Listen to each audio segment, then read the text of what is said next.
Dreamscape presents I'll Stay by Clare and Lee, narrated by Laurel Lefkow.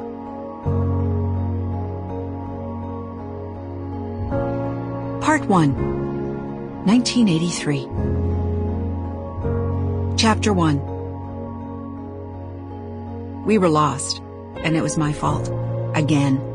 Less than an hour ago, I was driving north on I-95 instead of south toward Daytona. Finally, I'd gotten off at the right exit, but somehow I'd taken a wrong turn, and now we were idling at a stop sign in a dark intersection in a crappy neighborhood with boarded-up buildings and tiny houses with sagging porches and chain-link fences.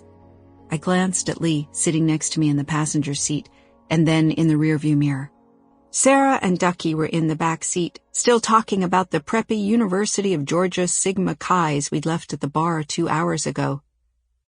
I licked my sunburned lips. Lee looked out the side window.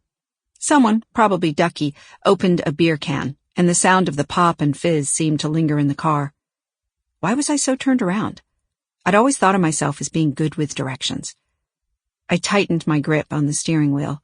Maybe I'd start driving and somehow find 86th Street, and I could pretend that I knew where I was all along. I glanced in the mirror again. If I said that I was lost, I'd have to listen to the grief that Sarah would undoubtedly hurl at me.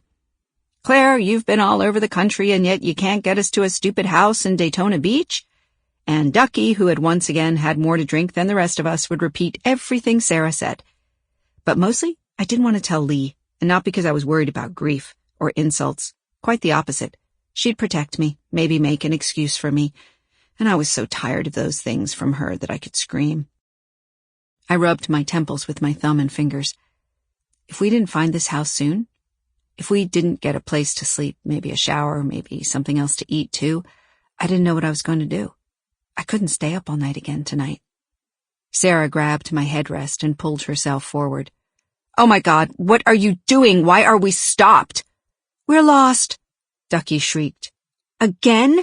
Sarah asked. "But I told Donnie we'd be there an hour ago. What if he left? I'm not sleeping in this car again tonight." We planned to crash with Donnie, Sarah's friend from high school who now lived here in Daytona. He'd been her school's drug dealer. Not bad drugs, she'd said, just regular drugs like pot. And maybe speed, she wasn't sure. But it was only for one night. Then tomorrow we'd make our way to Fort Lauderdale, where we... Sample complete. Ready to continue?